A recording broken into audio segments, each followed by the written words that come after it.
Assalamualaikum dan salam sejahtera. Nama saya Muhammad Haziq Hakimi bin Muhammad Adnan, nombor metrik 2011793 dari Bachelor Pendidikan Bahasa Melayu.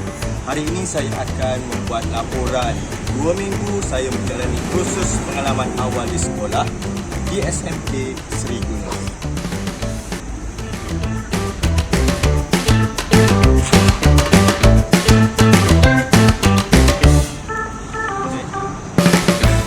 Terlebih dahulu, saya ingin mengucapkan jutaan terima kasih buat penyelia PAS saya yang berusaha Dr. Syamsuddin bin Uthman atas bimbingan dan tunjuk ajar beliau untuk saya menyiapkan tugasan ini.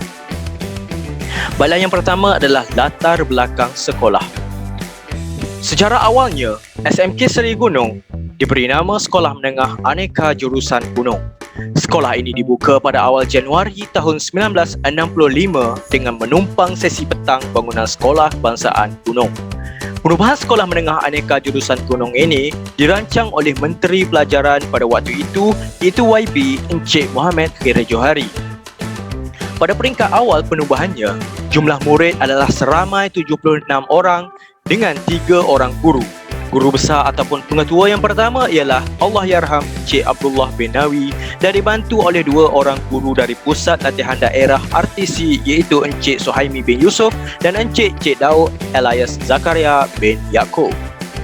Visi dan misi sekolah. Visi sekolah adalah pendidikan merupakan usaha terancang yang berkesinambungan dan berterusan berpaksikan ilmu dan iman untuk melahirkan insan yang cemerlang sesuai dengan kehendak dan tuntutan agama, bangsa, negara serta zamannya. Misi sekolah: melestarikan sistem pendidikan yang berkualiti untuk membangunkan potensi individu bagi memenuhi aspirasi negara. Lokasi sekolah pula, dari sudut geografi, SMK Seri Gunung terletak bersebelahan dengan Pekan Gunung di dalam daerah Bachok. SMK Seri Gunung berada dalam lokasi yang strategik iaitu berdekatan dengan beberapa buah kampung seperti Kampung Duriang Kudung, Kampung Tepus, Kampung Permatan Pasir, Kampung Batur dan Kampung Bukit Temalung. Oleh hal yang demikian, rata-rata murid SMK Seri Gunung adalah datang dari kampung yang dinyatakan tersebut. Infrastruktur sekolah. Terdapat pejabat pentadbiran, bilik guru lelaki dan perempuan, Dewan Terbuka PIBG, perpustakaan sekolah dan kantin sekolah. Persekitaran sekolah pula terdapat sudut rekreasi, sudut pidato, mama komputer dan surau sekolah. Pemerhatian terhadap proses PDPR semasa dalam talian. Untuk pengetahuan, nama guru pembimbing saya ialah Puan Zanariah binti Ismail. Beliau mengajar tingkatan 6A4 dan 6B2 dalam mata pelajaran Bahasa Melayu tingkatan 6. Kekuatan PDPR yang pertama adalah guru bijak mengawal kelas dan memastikan muridnya faham apa yang diajar. Yang kedua adalah pelbagai alat bantu mengajar dan bahan bantu mengajar digunakan. Dan yang ketiga adalah murid diajar langkah demi langkah. Kelemahan PDPR pula yang pertama adalah masalah talian internet murid yang tidak stabil. Yang kedua adalah ramai murid tidak membuka kamera saat PDPR walaupun sudah diminta guru.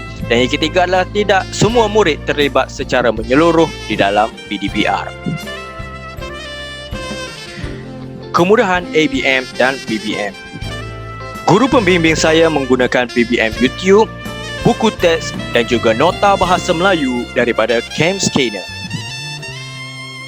Amalan pedagogi pula yang pertama berpusatkan guru dan yang kedua berpusatkan murid. Pembinaan rancangan pengajaran harian RPH. Berikut merupakan RPH Bahasa Melayu tingkatan 6B2 yang bertarikh 15 hari bulan 8 2021 iaitu hari Ahad. Antara kepentingan RPH adalah yang pertama menentukan serta memastikan objektif pengajaran dan pembelajaran tercapai. Yang kedua, meningkatkan keyakinan diri guru sebelum masuk mengajar. Yang ketiga, mengelak sebarang penyelewengan atau terkeluar daripada perkara yang hendak diajarkan. Dan yang keempat adalah menentukan isi yang cukup untuk disampaikan dalam masa yang diperuntukkan. pelaksanaan kebat dan kesediaan diri sebagai bakal guru. Amalan kebat, guru pembimbing saya menggunakan elemen kebat dengan meminta muridnya mengeluarkan idea dan pendapat masing-masing. Sebagai contoh, berdasarkan pendapat anda, apakah faktor terjadinya penagihan semula dadah? Kesediaan diri sebagai bakal guru, saya berharap bakal guru seperti saya dapat merancang dan melaksanakan PDBC ataupun PDBR dengan baik, sistematik, cakna dan prihatin terhadap kebolehan murid. Saya akan jadikan pengalaman menyertai PDBR ini sebagai sebuah pengalaman yang berharga untuk saya bawa di kemudian hari sebagai seorang warga pendidik.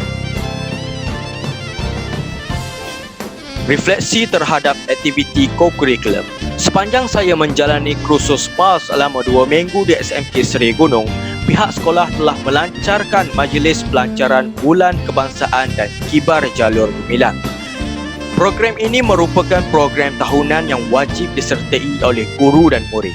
Bersempena dengan Bulan Kemerdekaan, Persatuan Sejarah telah mengadakan satu pertandingan yang diberi nama Kuis Kemerdekaan untuk murid SMK Seri Gunung. Pertandingan ini diadakan adalah bertujuan untuk menyemai semangat patriotik dan menarik minat murid akan sejarah negara kita. Kekuatan pertandingan kuis merdeka ini adalah yang pertama, meningkatkan semangat patriotik dalam kalangan murid dan menghayati makna kemerdekaan. Yang kedua adalah menambahkan pengetahuan murid mengenai sejarah tanah air. Yang ketiga adalah menggalakkan murid memupuk sikap toleransi, tanggungjawab dan semangat cinta akan negara. Kekurangan pertandingan kuis merdeka pula, yang pertama, pelaksanaan kuis tidak terancang kerana kerap kali menimbulkan suasana kacau bilau ketika murid ingin menjawab soalan. Dan yang kedua adalah kurang penyertaan daripada murid.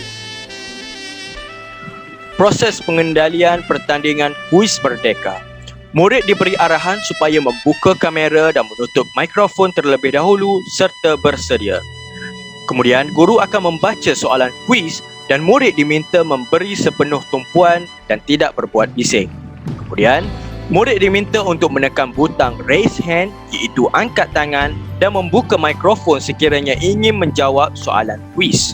Seterusnya, murid yang sudah menjawab dan mendapat jawapan yang betul serta tepat tidak lagi boleh menjawab soalan berikutnya.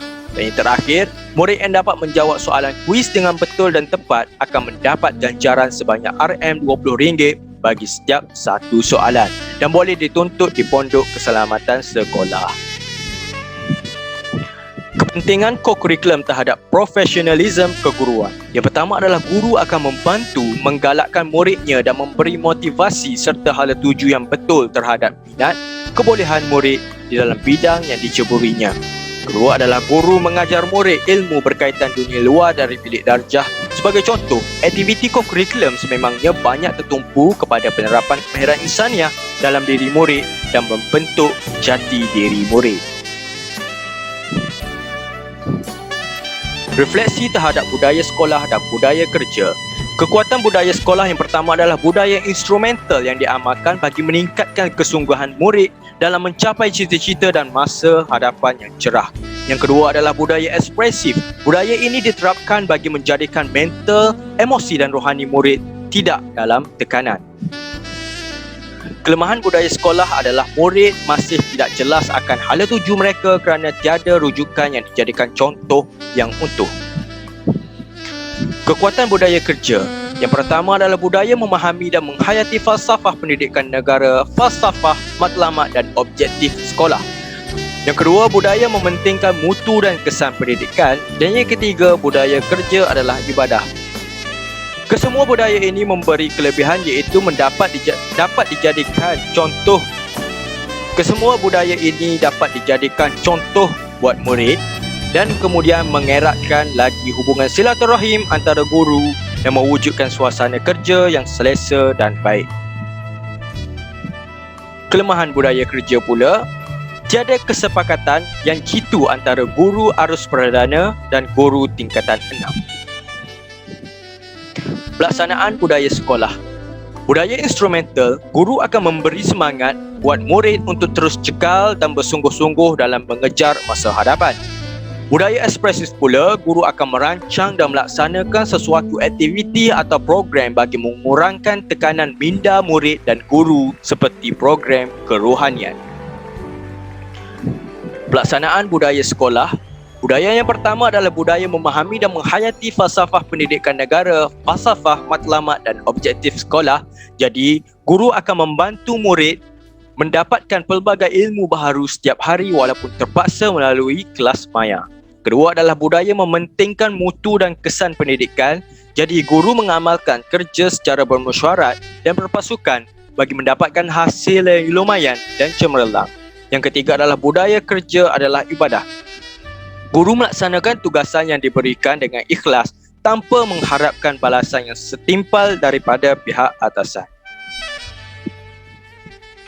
Kepentingan budaya sekolah dan budaya kerja pula. Budaya sekolah dan budaya kerja memberi pengaruh dan impak positif kepada warga sekolah, terutamanya dari segi pencapaian, emosi dan juga tingkah laku. Kemajuan dan pencapaian sekolah dapat ditingkatkan melalui penglibatan, kerjasama dan juga kepercayaan. Yang kedua adalah budaya sekolah dan budaya kerja juga dapat membentuk jati diri murid dan guru di sekolah agar sentiasa bertoleransi dan dapat mewujudkan suasana sekolah yang kondusif. Untuk penambahbaikan pula, budaya sekolah dari segi instrumental, pihak sekolah perlu mengadakan program membina keyakinan murid dalam melakar masa hadapan mereka sekurang-kurangnya sebulan sekali. Rumusan. Kesimpulannya, bukan mudah untuk bergelar sebagai seorang guru, lebih-lebih lagi di dalam keadaan pandemik yang banyak memberi impak di luar dugaan buat seorang guru. Jadi, kursus PAS ini banyak membantu pelajar bakal guru seperti saya dalam membiasakan diri dengan persekitaran sekolah sebelum berlangkah secara rasmi di sekolah kelab. Terima kasih buat pihak SMK Seri Gunung kerana telah menerima saya dengan hati terbuka untuk menjalankan kursus PAS ini selama 2 minggu. Sekian, terima kasih.